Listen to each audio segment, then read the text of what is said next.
একদিন এক জঙ্গলে কচ্ছপ আর খরগোশের দৌড় প্রতিযোগিতার আয়োজন করা হয়। খরগোশ কচ্ছপকে দেখে খুব হাসাহাসি করে, ওর সাথে আমাকে দৌড় দিতে হবে। কিন্তু কচ্ছপ কোনো কথারই জবাব দেয় না। সে মনে মনে বলে, আমি আমার কাজটা মনোযোগ দিয়েই করব। এরপর শিয়াল বাঁশিতে ফু দিলে দৌড় প্রতিযোগিতা শুরু হয়ে যায়। খরগোশ তো অনেক জোরে দৌড় দিয়ে চলে যাচ্ছে, কিন্তু কচ্ছপ তার গতিতেই আস্তে আস্তে করে এগোতে থাকে।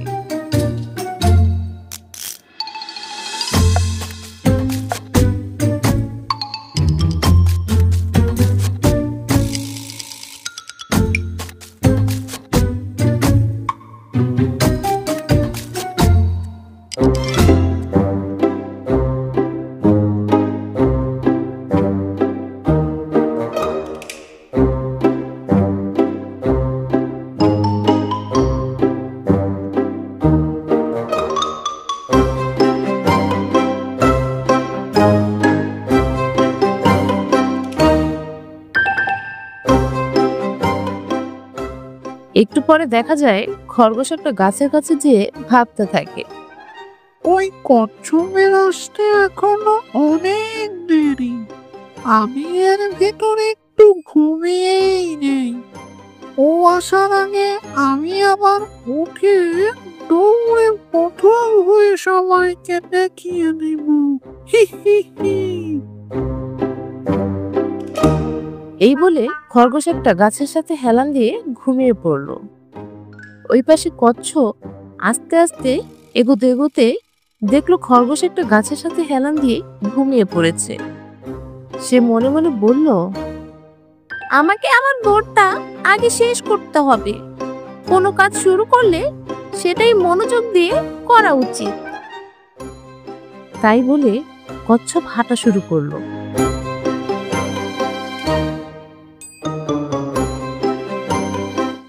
অনেক সময় পর খরগোশের ঘুম ভাঙলো। খরগোশ ঘুম থেকে উঠে চিন্তা করে, আমি তো কচ্ছপের সাথে দৌড় প্রতিযোগিতা করছিলাম। আমি তো ঘুমিয়ে পড়লাম। কচ্ছপটা কি চলে গেল? তাই বলে খরগোশটা দৌড় শুরু করলো। কিন্তু সে লাইনের শেষ দিকে যেয়ে দেখলো কচ্ছপটার আর অল্প অংশ বাকি আছে। আর ঠিক কচ্ছপটা সেই লাইন পারও হয়ে গেল, আর সবাই কচ্ছপকে হাততালি দিয়ে স্বাগতম জানাচ্ছে। আর তখন খরগোশ ভেবে দেখলো তার পরাজয়ের মূল কারণ অতিরিক্ত আত্মবিশ্বাস। তার মানে অতি আত্মবিশ্বাস যে কারোর জন্যই ক্ষতিকর। আর কচ্ছপ বুঝলো লেগে থাকলে সাফল্য আসবেই।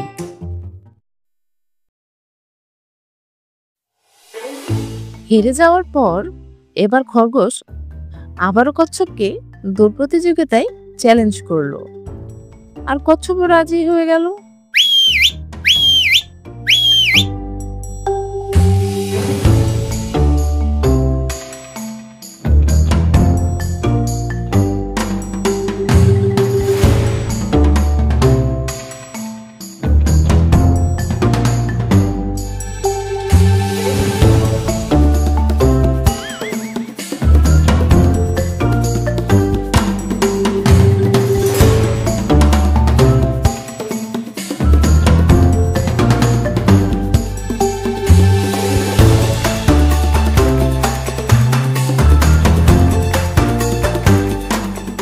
এবার দেখা গেল খরগোশ না ঘুমিয়ে দৌড় শেষ করলো এবং জয়ী হলো।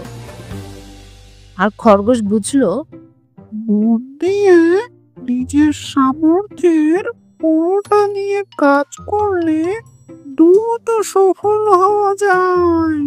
আর কচ্ছপ বুঝলো ধীর স্থির ভাবে চলা ভালো, তবে কাজে উপযুক্ত গতি না থাকলে প্রতিযোগিতামূলক পরিবেশে জয়ী হওয়া অসম্ভব।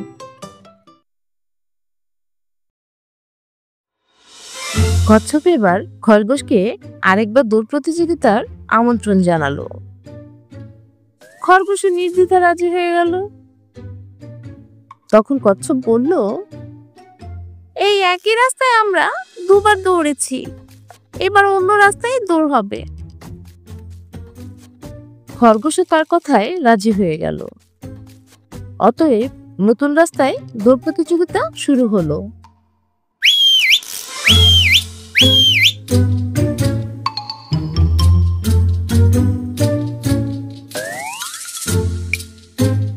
যথারীতি খরগোশ জোরে দৌড় শুরু করে দিল। কচ্ছপও তার পিছন পিছন আসতে শুরু করলো।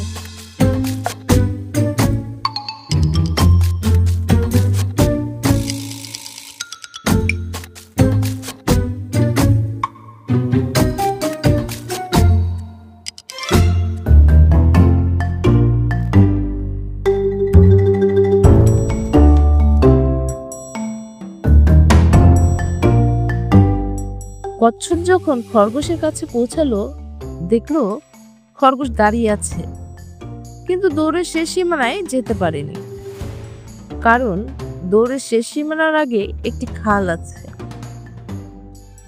তারপর তার সামনে দিয়ে পানিতে নেমে খাল পার হয়ে দৌড়ের শেষ সীমানায় পৌঁছে প্রতিযোগিতা জিতে গেল। এরপর খরগোশ বুঝলো, শুধু নিজের শক্তির উপর নির্ভর করলেই হবে না, পরিস্থিতি আর বাস্তবতা অনুধাবন করাও ভীষণ প্রয়োজন। আর কচ্ছপ বুঝলো, প্রথমে প্রতিযোগী দুর্বলতা খুঁজে বের করতে হবে, তারপর সেই অনুযায়ী পরিকল্পনা করতে হবে। গল্প কিন্তু এখানে শেষ নয়। এবার খরগোশ কচ্ছপকে আরেকটি দৌড় প্রতিযোগিতার জন্য আহ্বান জানালো, এই একই রাস্তায়। আর কচ্ছপ সে কথা রাজি হয়ে গেল। কিন্তু এবার তারা ঠিক করলো, প্রতিযোগী হিসেবে নয়, বরং এবারে দৌড়টা তারা দৌড়াবে সহযোগী হিসেবে। শুরু হলো প্রতিযোগিতা। খরগোশ প্রথমে কচ্ছপকে পিঠে তুলে নিল, এরপর দৌড়ে খালের সামনে গিয়ে থামলো।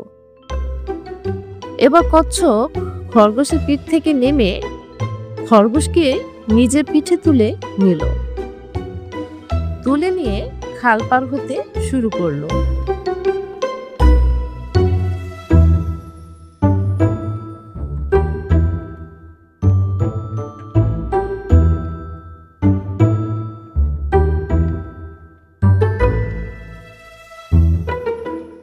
তারপর আবার কচ্ছপ খরগোশের পিঠে উঠে বাকি রাস্তা শেষ করলো। পরিশেষে বোঝা গেল, শুধু নিজের গতি বা বুদ্ধিমত্তা দিয়ে কোনো কাজ শেষ করা যায় না। সবার সাথে মিলেমিশে কাজ করলেই সবার জন্যই সেই কাজ সহজ হয়ে যায়। আর এরপর থেকে দুজন দুজনের বন্ধু হয়ে গেল।